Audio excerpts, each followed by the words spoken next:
Pak Menteri ini memang sangat senang menyakiti hati dokter ya. Itu stetoskop itu nggak ilmiah katanya. Itu saya sebagai ahli jantung anak sakit sekali hati saya. Dokter Febri mutasi aja ribut gitu ya. Padahal cuma ke Fatmawati gitu ya. Pak Menteri kan bukan dokter ya, bankir, tapi loncat pagar. Oke, Dok. Ini dokter beberapa hari ini viral, rame terus nih di media, di sosmed gitu. Ini apa? Ada masalah apa ini antara dokter IDAI dengan Menkes gitu, ribut-ribut kolegium dan lain-lain. Kayaknya kita belum paham gitu kolegium apa gitu, dan kenapa ini kok ribut sih, apa sih gitu. Ya, mungkin kita cerita tentang awal mulanya ya. Pada bulan akhir September ya, 27 September sampai 1 Oktober 2024 itu kami IDAI mengadakan Kongres Nasional Ilmu Kesehatan Anak yang disingkat KONIKA di Semarang. Nah, pada saat itu sidang organisasi itu memutuskan bahwa Kolegium Ilmu Kesehatan Anak itu tetap berada di dalam IDAI. Pada saat yang bersamaan, Menkes itu mengadakan pemilihan ketua kolegium yang dipilih oleh Menkes, struktur kepengurusannya ya. Nah, jadi terjadilah kemudian dualisme kolegium. Karena IDAI itu organisasi yang memang sudah usianya 71 tahun ya, dan kolegium itu juga sudah 50 tahun. Dan selama ini kolegium itu kan tugasnya untuk menjaga kompetensi dokter di bidang pendidikan dokter ya, khususnya dokter anak ya, dan juga konsultan, dokter anak konsultan. Maka kolegium itu harus tetap terjaga independensinya. Jadi standar kompetensi dokter anak maupun dokter konsultan itu harus dijaga melalui mekanisme yang murni dipilih oleh orang-orang yang kompeten secara keilmuan ya. Nah, itulah kolegium tadi. Nah, ketika kolegium itu kemudian seperti sekarang, misalkan ketua kolegium kesehatan yang Menkes ini kan ketuanya Direktur Utama RSCM ya. Nah, Pak Menkes kan atasannya, sehingga dia tidak bisa lagi secara independen memberikan asupan-asupan. Harusnya kan kolegium itu, karena kolegium itu ada di dalam organisasi profesi, dia merupakan mitra strategis yang sifatnya setara, memberikan asupan-asupan.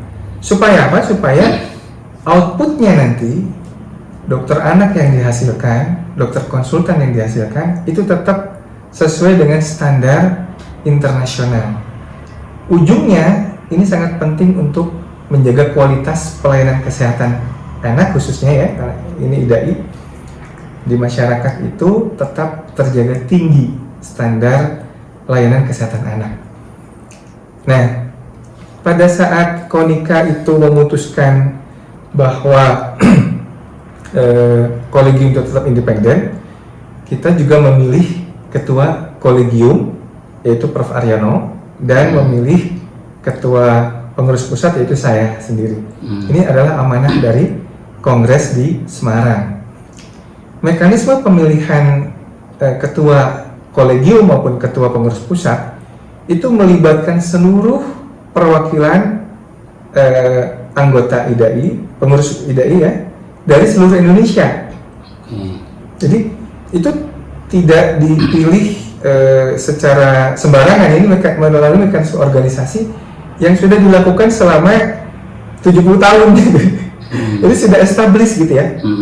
Nah, saya itu sebetulnya sekedar melaksanakan amanah dari Kongres bahwa kolegium itu tetap berada di IDAI. Nah, kemudian masalah timbul adalah ketika ada dualisme ini. ya kan? Kami di IDAI itu punya di IDAI itu ada 14 kelompok pakar ya, kelompok subspesialis. Misalkan kalau saya kan subspesialis jantung ya, nanti ada lagi subspesialis ginjal, respirasi, alergi dan sebagainya. Itu kita punya grup UKK namanya, unit koordinasi kerja. Nah, 14 kelompok pakar ini adalah badan pelengkap dari pengurus pusat. Sekaligus ini juga tim untuk support keilmiahan untuk kolegium, ya, karena ketua ilmiah atau ketua 2 pengurus pusat IDAI itu sekaligus ex officio pengurus kolegium. Nah, jadi kita itu punya kelompok pakar yang solid. Sedangkan kolegium yang dibentuk oleh Menkes ini penunjukannya saja nggak melalui mekanisme yang secara organisasi ya. Jadi itu mereka bikin kolegium kesehatan anak. Itu anggotanya serabutan. Ditelepon-telepon mau apa enggak gini. Ada yang menolak, tiba-tiba namanya tetap dimasukkan. Jadi di antara nama-nama yang termasuk dalam kolegium kesehatan anak itu ada beberapa guru besar yang lapor sama saya, dok itu sebetulnya saya nggak mau, tetap dimasukkan gitu. Satu. Yang kedua,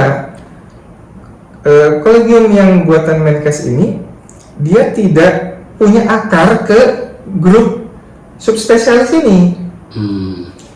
Jadi minta bantuan ke IDAI supaya kelompok 14 UKK ini bantuin kolegiumnya Menkes. Nah gitu ya. Saya sebagai ketua kolegium, saya suruh pengurus pusat, saya melaksanakan amanah kongres bahwa kolegium IDAI itu Kolegium Ilmu Kesehatan Anak Indonesia yang ketuanya Prof. Aryono. Jadi kalau mau kerjasama silakan dengan Prof. Aryono, gitu kan? Saya hanya sekedar seperti itu menghubungkan. Nah, silakan saja disepakati gitu. Tapi kan kita udah punya struktur sendiri nih, yang punya landasan yang sudah lama sebetulnya, kerjaan-kerjanya sudah mapan ya. Nah, pengurus kolegium ini berhak dong kalau dia mau menolong atau tidak kan gitu ya. Nah inilah jadi pangkal awal mulanya. Berarti ya. Awal mulanya Menkes sempat ngomongin dokter. Menkesnya enggak, ketua kolegium nih. Oh, ketua kolegium. Iya kan. Kita kan nggak bisa maksa. Nih teman-teman bantuin dia dong. Oke. Gampangnya gini, lah kamu udah bikin sendiri kolegium ya kamu aja bikin gitu, gitu ya. Kita yang udah pengalaman 50 tahun nggak diakui, kan nggak diakui nih kita. Ya udah, kenapa minta tolong kita? Kan kamu udah bikin sendiri, kira-kira gitu lah. Kira-kira gitu ya. Secara sederhananya. Nah, barulah kemudian jadi Oktober ke Desember ya. Antara Oktober, November, Desember itu salah satu ketua IDAI cabang Jawa Tengah, tempat kongres itu dilaksanakan ya, Dr. Fitri Hartanto itu dia kasih komentar gini, ini kalau kan pada saat kongres itu IDAI memutuskan tidak mengirimkan nama untuk voting di kolegium Menkes. Pada saat itu dia putuskan begitu tuh. Tiba-tiba ada satu orang yang mencalonkan sebagai ketua kolegium, padahal itu secara kongres kita rekomendasinya tidak gitu. Ya kan?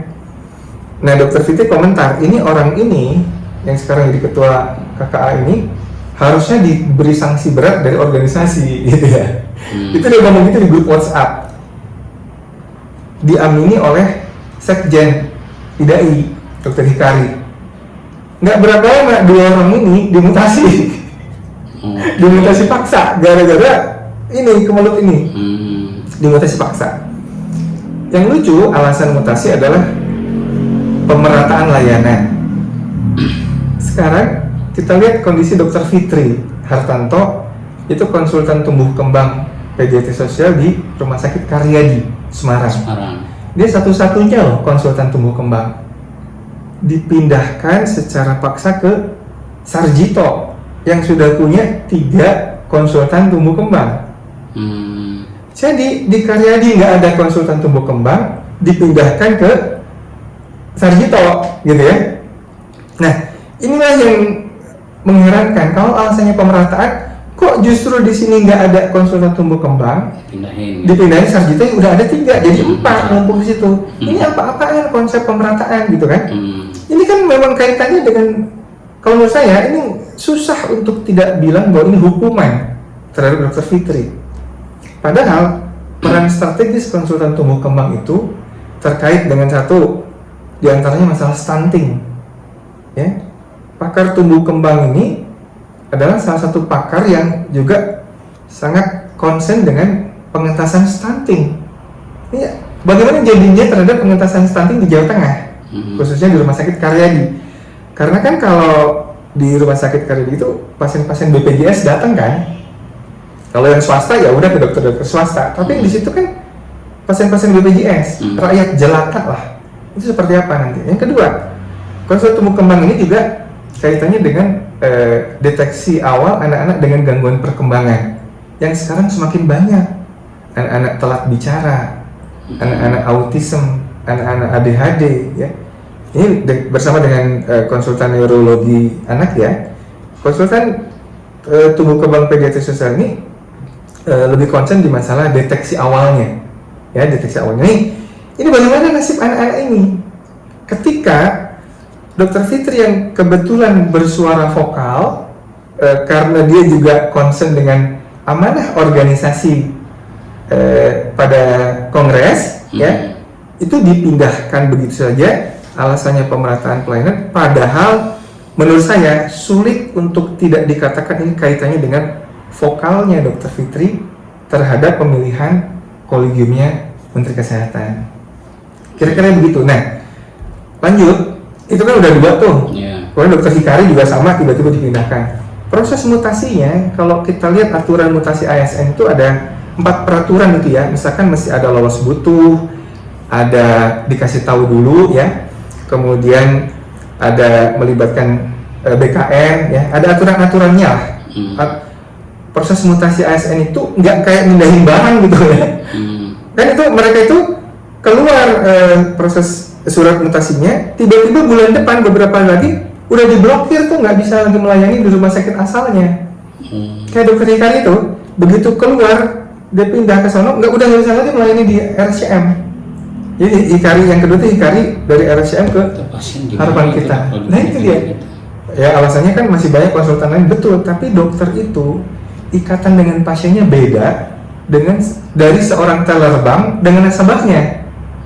Ya kan kalau disamakan, kan Pak Menkes bankir ya, ini mungkin beda memperlakukan teller bank pindah-pindah dengan dokter yang punya keterikatan secara emosi, secara ilmu, dia hafal riwayat pasiennya, tiba-tiba dicabut begitu saja ya ke rumah sakit lain. Dan satu lagi, baik Dr. Fitri maupun Dr. Hikari maupun saya itu adalah dokter pendidik klinis. Dokter itu ada dokter pendidik klinis, ada dokter klinis. Dokter klinis itu pelayanan saja, tapi dokter pendidik klinis itu erat kaitannya dengan mencetak atau mendidik calon dokter anak maupun kalau kami ini calon konsultan. Kalau saya konsultan jantung anak, kalau Dr. Hikari konsultan hematologi anak, Dr. Fitri calon konsultan tumbuh kembang misalkan ya. Tapi di Semarang itu belum ada sekolah konsultan ya. Jadi mungkin buat calon dokter anaknya aja ya. Nah, kalau dokter pendidik klinis itu kalau mau dimutasi harus juga diskusi dengan fakultas kedokteran tempat dia bekerja sebagai dosen pendidik klinis. Dalam hal ini saya itu punya NIDK ya, nomor induk dosen khusus dari FKUI. Jadi nggak bisa sembarangan dicabut gitu aja, karena ini nanti berpotensi untuk menurunkan kapasitas pencetakan dokter-dokter calon konsultan jantung anak ya. Karena kalau di bidang saya misalnya jantung anak itu dia intervensi ya, intervensi itu butuh jam terbang yang lama gitu untuk bisa dia PD ya, untuk melakukan tindakan-tindakan. Oke, tadi Dokter Fikri sama Dokter Hikari ya, udah. Kemudian kira-kira ada banyak dokter ya? ada 4 dan semuanya pengurus. Oke, kebetulan Itu kan nggak kebetulan. kebetulan tanda kutip. Tanda kutip ya. Iya. Katanya sih mutasi biasa, tapi Oke. kalau yang dimutasi satu ketua IDAI cabang Jawa Tengah, kedua sekretaris umum PPIDAI, yang ketiga saya itu kira-kira 2 bulan sebelumnya ya Pak, pada saat sebelum bulan puasa, saya dipanggil oleh salah satu guru besar senior saya, dipanggil ketemu sama dia, Prim sini deh, ini gawat nih katanya.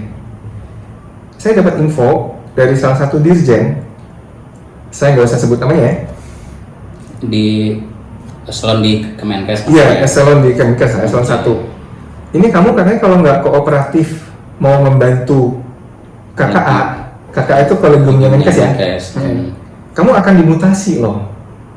Saya bilang, bagaimana nggak membantu, kan yang mau membantu tuh pihaknya kolegium, kenapa saya dimutasi? Saya bilang gitu. Saya kan sekedar melaksanakan amanah kongres bahwa kolegium IDAI itu tetap berada di dalam IDAI. Kita nggak mengirimkan calon ke pemilihannya Kemenkes itu. Jadi kolegium IDAI tetap ada. Kita nggak membubarkan kolegium kita, gitu kan? Kenapa harus dimutasi? Saya bilang tuh, kan saya itu bukan pendapat pribadi, tapi saya itu melaksanakan amanah kongres. Saya memimpin 5.600 hampir 5.600 dokter anak sebagai ketua, itu melaksanakan amanah kongres dengan sikap organisasi seperti ini gitu. Tapi Prof, saya bilang kalau memang keputusan itu ya apa boleh buat, sebagai ketua umum IDAI saya akan terima risikonya gitu kan. Itu sebelum mutasi ya. Jadi memang santer tuh berita mutasi apa gitu ya. Ini kan bikin galau orang sebetulnya. Tapi kalau saya ya udah mau telepon saya Pak. Tiba-tiba keluarlah mutasi, kabar mutasi itu keluar beredar hari Jumat tanggal 25 April ya, melalui sepotong screen capture gitu. Ada daftar nama-namanya aja. Yang nanda tangan Dirjen Layanan Rujukan ya.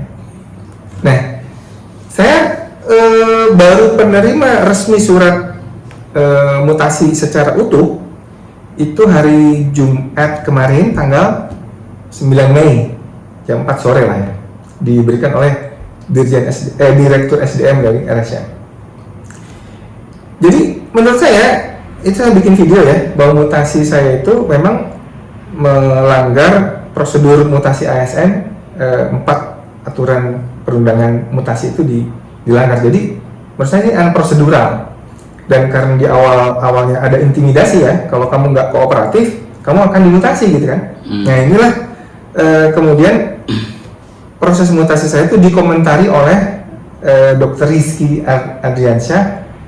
Dia ketua UKK kardiologi, jadi ketua kelompok subspesialis jantung, karena kan saya anggota gitu. Dari sisi UKK kardiologi dia memang atasan saya karena saya anggotanya, tapi dari sisi struktur pengurus IDAI dia bawaan saya karena dia juga ketua Ikatan Dokter Anak Indonesia Sumatera Utara. Rizky itu baru nulis testimoni itu ya, itu juga disebarkannya sebenarnya nggak di mana-mana, di grup WhatsApp aja. Kebetulan saya upload di Instagram saya. Kemudian heboh ribut gini. Sampai kemudian dia dipecat dari rumah sakit Adam Malik. Kebetulan dia itu dokter dari Dikti ya. Sekarang apa sih Dikti apa Dikbud gitu ya. Dokter dari kementerian lain ya, yang bekerja di rumah sakit vertikal. Nah, kemudian dia dipanggil, disuruh mundur. Dia nggak mau karena nggak merasa salah. Kemudian katanya ada pelanggaran disiplin. Padahal dia nggak pernah dapat SP1, SP2, nggak pernah ada sidang majelis disiplin di rumah sakitnya, tidak ada sidang komite medik, nggak ada. Tiba-tiba dipecat gitu aja, ya, diberhentikan. Ini Rizky gara-gara membela saya. Jadi korbannya ada 4 dan semuanya pengurus. Kebetulan lagi pengurus ya. Kebetulannya terlalu kebetulan. Ketua IDAI Jawa Tengah, Sekjen, saya ketua umum, dan ketua IDAI Sumatera Utara. Nah, inilah yang kemudian membuat kita heboh, geger, karena terlalu kelihatan. Terlebih lagi yang kasus Rizky sama saya itu, saya memang sebelumnya sudah diwanti-wanti kalau kamu nggak kooperatif, kamu bakal dimutasi. Itu letter luck kayak gitu. Info dari Sana, dari guru besar situ, dari senior saya. Itu saya berani konfrontasi. Ya, dia memang ngomong kayak gitu ke saya. Jadi kaitannya itu nggak mau bantuin, bakal dimutasi. Ini kan sebetulnya adalah penyalahgunaan kekuasaan, ya, abuse of power. Jadi karena kita berbeda pendapat, kemudian memanfaatkan sanksi administratif seperti mutasi yang melanggar prosedur normal sebuah mutasi ASN. Jadi yang beredar di masyarakat adalah Dokter Febri mutasi aja ribut gitu ya, padahal cuma ke Fatmawati gitu ya. Ya, kesannya memang gitu dok. Kesannya dokter mempermasalahkan dipindah dimutasi gitu ya dari RSCM ke Fatmawati. Kenapa? Itu kan hal yang biasa kalau menurut menurut Kementerian Kesehatan gitu ya. Nah, padahal apa yang dokter ingin sampaikan itu sebenarnya apa? Apakah ini saya dimutasi nih gitu, atau memang ada hal yang memang dokter perjuangkan lah gitu? Jadi sebetulnya mutasi itu bukan hal itu yang sebetulnya yang saya ingin perjuangkan. Poinnya bukan itu. Poinnya bukan mutasi. Bukan mutasinya, tetapi bahwa independensi kolegium yang dikoyak-koyak itulah yang sebetulnya ingin saya suarakan. Dan ketika saya memperjuangkan independensi kolegium itu, saya menerima sanksi mutasi yang sangat unprocedural dan intimidatif tadi. Sebetulnya rumah sakit Fatmawati itu bagus. Kateterisasi jantungnya itu di sana tuh bagus. Saya udah lihat ya. Itu tuh bagus gitu. Nggak ada masalah kalau untuk masalah itunya ya. Jaraknya juga lebih dekat ke Fatmawati dari rumah saya. Ya itu nggak ada masalah. Saya ingin cerita sedikit ya. Saya itu pernah tugas di daerah terpencil sekali pedalaman Lampung Utara. Nggak ada listrik, nggak ada telepon, nggak ada koran, nggak ada apapun ya. Dan saya hidup di situ 3 tahun. Itu is okay. Kemudian saya pernah ada tugas di Ambon ya.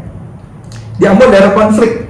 Itu penuh risiko. It's okay. Saya pernah tugas juga di Nias, di pedalaman Nias. Nggak ada masalah, jadi tempat tugas buat saya nggak ada masalah. Yang jadi masalah adalah alasan kenapa dimutasi dan cara mutasinya. Ya, cara mutasi ini kan unprocedural. Jadi menurut saya kalau saya menyerah gitu aja, berarti kan memang saya mengakui itu ada mutasi yang unprocedural, tapi saya ikut gitu kira-kira. Jadi bukan masalah kemananya, tapi mengapa dan bagaimana cara mutasinya, itu yang saya permasalahkan. Itu saya ingin menuntut keadilan sampai pokoknya saya akan menempuh jalur politik maupun jalur hukum ya. Jadi perjuangan ini menurut saya karena risiko saya sebagai ketua umum pengurus pusat IDAI, saya melaksanakan amanah Kongres, kemudian saya disanksi. Tentu saja ini adalah satu hal yang menunjukkan abuse of power. Dalam kata lain, IDAI itu dibully oleh Pak Menkes. Padahal Pak Menkes sendiri adalah gembar-gembor anti bullying gitu loh. Kenapa dibully? Karena kan Menkes itu harusnya jadi bapak dari setiap tenaga medis, tenaga kesehatan ya. Tapi ini dengan powernya itu malah tadi intimidasi dan sebagainya. Begini dok, ini kan dokter ketua IDAI ya. Selaku ketua IDAI gitu, nggak mungkin dokter nggak punya hubungan yang emosional dengan internal Kementerian Kesehatan. Ada dong teman-teman dokter. Ya mungkin dekat, tapi mungkin nggak berani membela secara terang-terangan gitu. Maupun dari teman-teman dokter lainnya yang mungkin juga mendukung dokter ini, cuman nggak berani speak up gitu. Dari mereka ini ada nggak yang membuat dokter ini, kan saya lihat dokter semangat betul nih, semangatnya memperjuangkan kolegium ini dan mempermasalahkan yang tadi itu, yang unprocedural itu, yang bikin dokter wah ini gue didukung banyak orang nih ternyata gitu kan. Ada nggak dok? Ada. Ada. Saya menerima telepon dari salah satu tinggi di internal Kemkes lah. Dokter Pipin, ini sebetulnya harusnya nggak terjadi ini, gitu kata dia. saya nggak dikonsultasikan dulu nih sama orang yang memutasikan Anda ini. Saya udah marahin. Hah? Ya Menkes maksudnya. Bukan kan yang memutasikan itu kan tanda tangannya bukan Menkesnya dong, bawahannya dong. Tapi ada orang yang atasannya dari yang tanda tangan itu bilang sama saya itu harusnya tidak terjadi. Dia nggak konsul dulu sama yang dokter ya. Jadi Menkes itu kan dikelilingi oleh staf sus yang bukan dokter. Saya nggak tahu, mungkin yang dokternya nggak diajak apa gimana, saya nggak tahu juga ya. Tapi itu saya dapat informasi itu, dia telepon saya bahwa harusnya ini tidak terjadi, gitu nggak? Jadi di internal Kemkes ini silang pendapat, ya silang pendapat.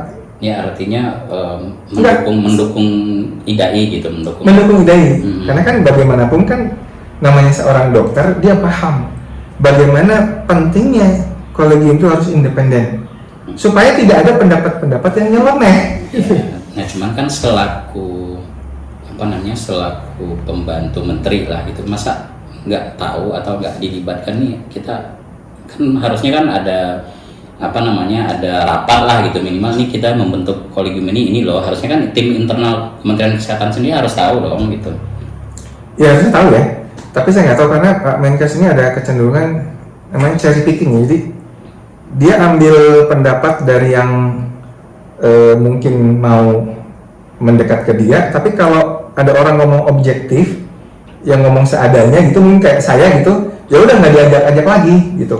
Harusnya kan nih ya, pentingnya organisasi profesi itu kan merawat para dokter anak di Indonesia ini supaya apa? Supaya keilmuannya tetap terjaga, soliditasnya, etiknya supaya tetap terjaga. Organisasi profesi itu penting loh.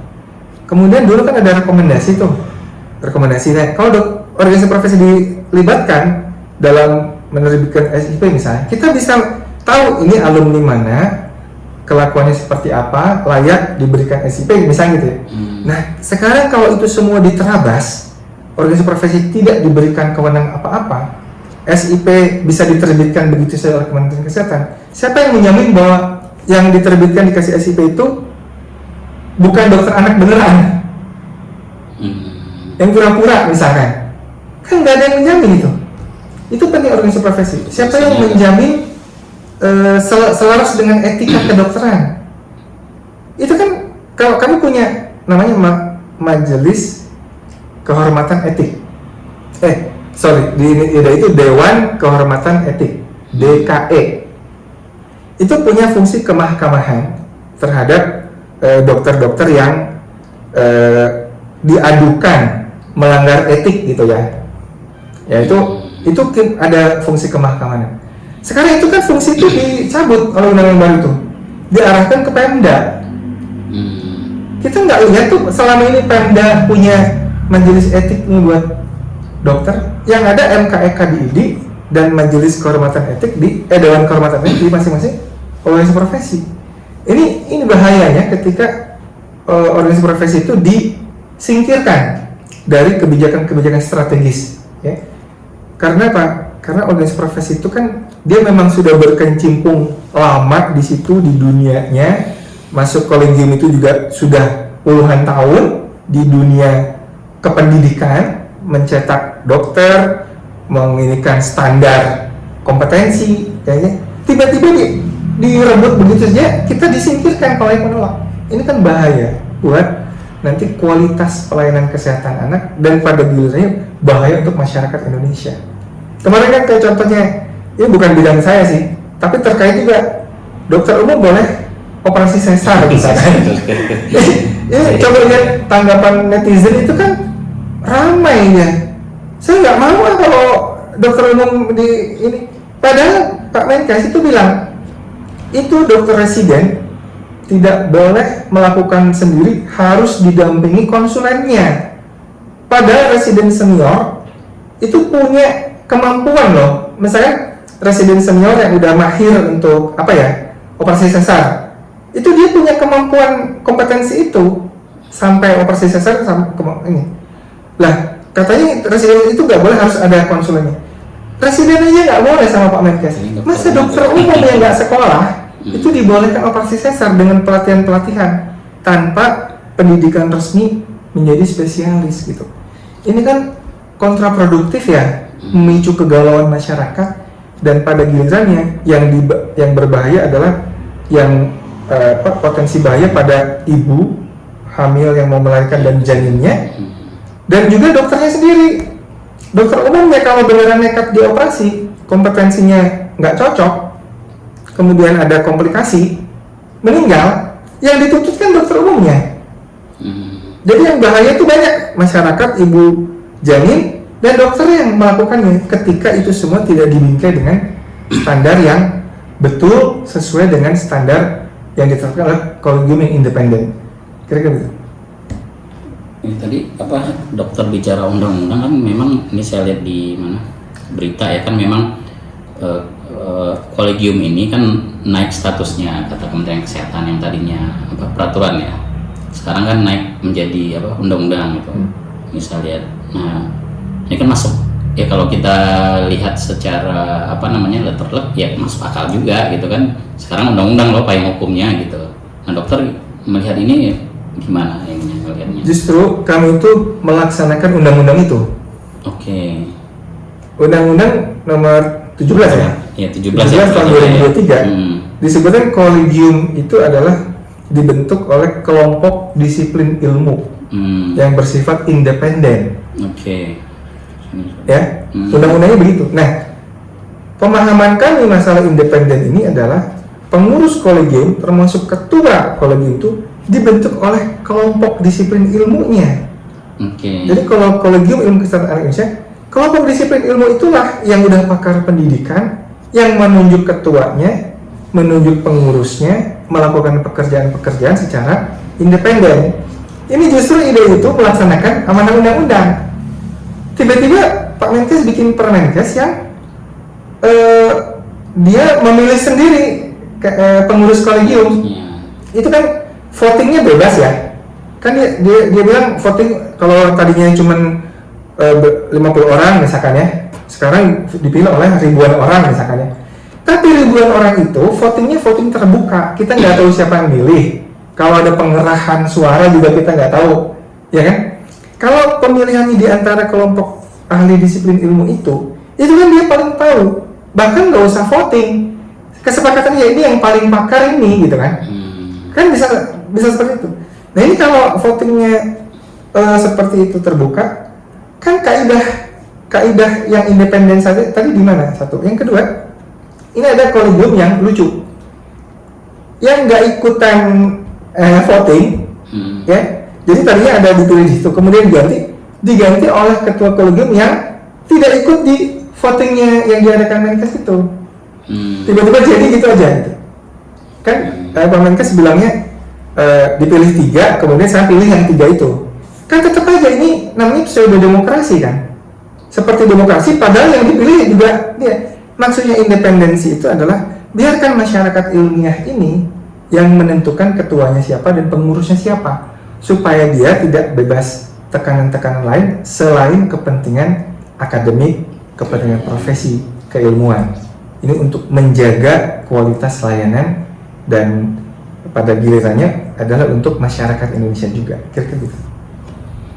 Nah kalau dokter melihatnya sendiri, ini kan udah ada kolegium, ini kan sebenarnya tinggal diajak aja kan sebenarnya kolegium IDAI gitu, nggak harus dibentuk lagi kolegium yang baru kan gitu semestinya. Nah dokter sendiri melihat, kok kan gua punya kolegium nih, kenapa sih bikin kolegium juga, kenapa kita nggak bermitra aja, kita diajak gitu. Dokter ngelihatnya kenapa ini kok dibentuk lagi kolegium itu, kenapa? Kenapanya saya nggak tahu ya, tanya aja ke yang bikin ya. Tetapi yang anehnya gitu, kita itu sudah puluhan tahun ya melakukan evaluasi nasional, mencetak standar-standar, mencetak modul fellowship dan sebagainya, bahkan sudah dihakikan. Itu kan tinggal dipakai aja, tinggal dibantuin kita dong. Iya, bermitra aja secara setara gitu. Kan kita maunya setara, kan organisasi profesi dan komunitas itu setara, bukan subordinat. Nah, beliau ini maunya subordinat di bawah kinerja. Ini kan susah nanti. Ya, susah. Nanti idenya ada ide ajaib-ajaib gitu. Ya kan? Seperti kita dengar, jadi banyak belum ganti karena memang nggak mau dengar dengan organisasi profesi gitu. Maunya sendiri kan. Mohon maaf ya, Pak Menkes kan memang bukan dokter. Jadi insight dari kalangan kedokteran itu memang harus ada komunikasi. Saya nggak tahu bagaimana di internal circle Pak Menkes yang dokter itu apa nggak diajakin apa bagaimana ya, karena kok pandangannya itu betul-betul pandangan yang jauh banget dari pemahaman kami sebagai dokter gitu loh. Ya apa namanya seperti yang saya bilang tadi dok, itu kan dokter ya mungkin punya banyak teman lah di Kementerian Kesehatan. Saya yakin itu punya banyak teman. Emang nggak ada apa namanya ya mungkin ternyata Menkes ini loh gitu. Dokter nggak ada dapat sebenarnya mutasi termasuk kolegium nih sebenarnya Menkes itu begini loh gitu.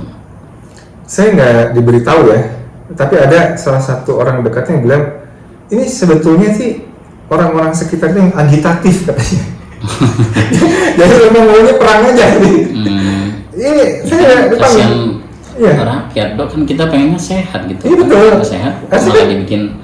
Sebenarnya saya sendiri ya menyayangkan apa namanya ini kok kita aja kesehatan ya mungkin di kota besar oke lah proper gitu, tapi kalau di daerah-daerah kan kesehatan kita seperti apa kok malah dibuat ribut seperti ini kan sangat disayangkan. Betul. Sebenarnya PR dari kesehatan kita ya, dari Kementerian Kesehatan itu masih banyak sebenarnya.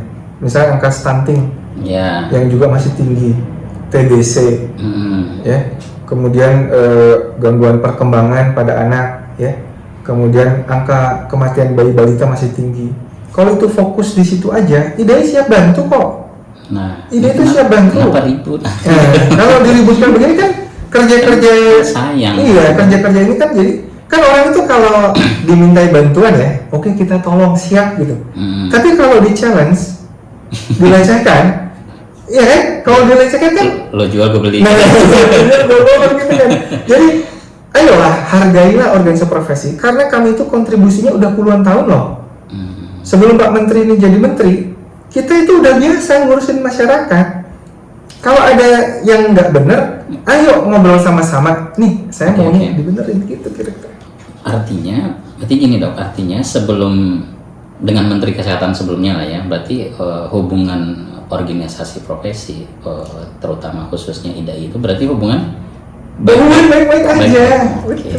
Jadi dengan menteri-menteri sebelumnya, enggak dari dulu memang ada. Nggak pernah ada. Menkes ini aja.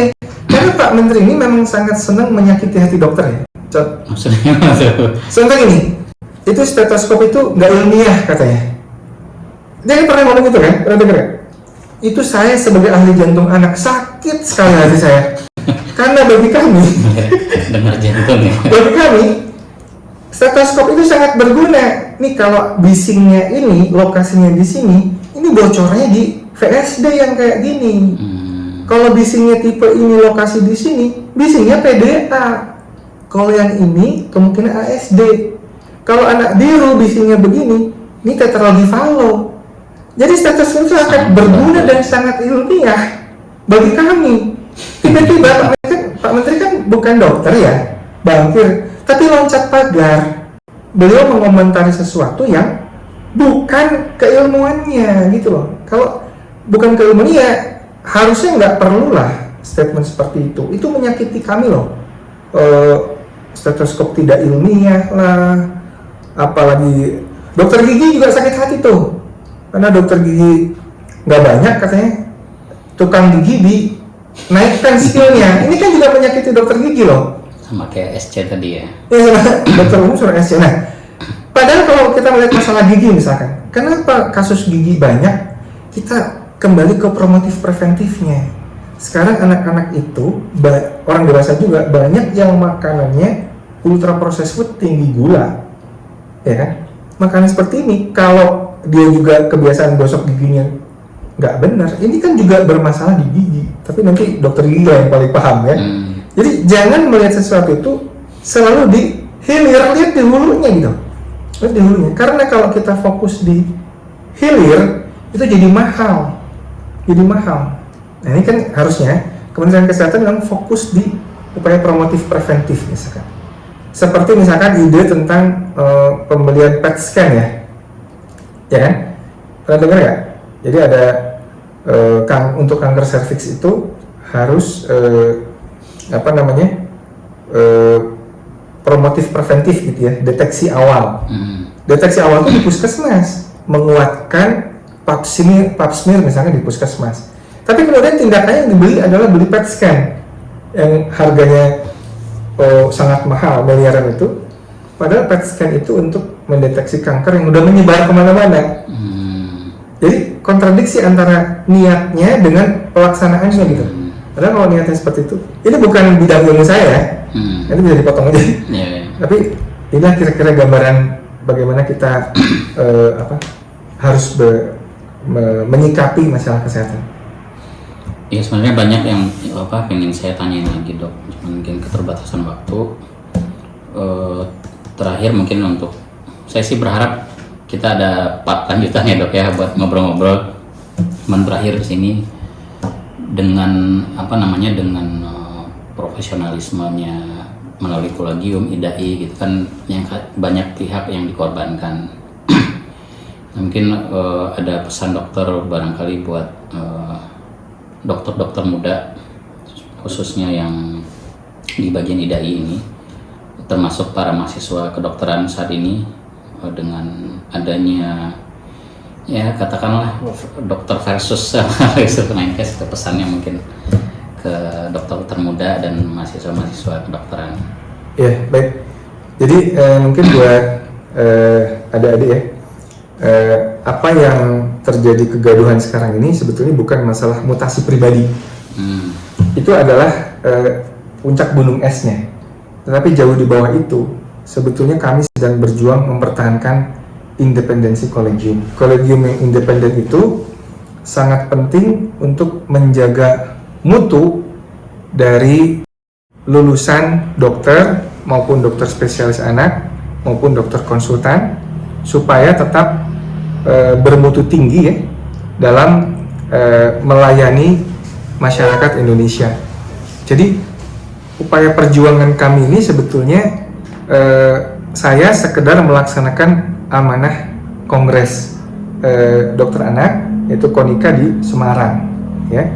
Nah, IDAI ini memang momentumnya pada saat itu, kami itu ketika ada kejadian pembentukan kolegium versi Menkes ini, karena kami juga sedang sidang di Kongres. Kalau di OP lain dia sedang tidak ada Kongres, jadi tidak ada mekanisme pemilihan. Kalau kami itu memang sedang ada pemilihan, itu memang timingnya sudah diatur sama Allah kayak gitu ya. Sehingga ketika ada dualisme inilah yang cikal bakal keributan, kehebohan yang saat ini ada, karena IDAI itu dalam kongresnya memutuskan Kolegium Ilmu Kesehatan Anak Indonesia tetap di dalam IDAI, dan saya sebagai ketua umumnya mempertahankan itu. Percayalah bahwa independensi kolegium itu adalah sesuatu yang harus kita perjuangkan untuk kebaikan semuanya, ya, untuk kebaikan masyarakat Indonesia, untuk kebaikan dokter juga, supaya nanti dokter-dokter yang lulus itu tidak kemudian diturunkan standarnya untuk kepentingan-kepentingan di luar kepentingan akademik, profesi, dan kepentingan ilmiah. Saya kira itu. Tambah sedikit lagi biar mereka juga belajar, yang saat ini lagi semangat-semangatnya belajar gitu ya, mahasiswa-mahasiswa kedokteran, dokter-dokter muda juga, ini biar nggak semangatnya turun gitu dok. Iya, tetap semangat, karena menurut saya perjuangan itu memang butuh pengorbanan ya. Salah satu senior saya bilang begini, momen terindah dalam hidup itu bukan saat kamu menang, tapi saat kamu bertahan untuk tidak menyerah.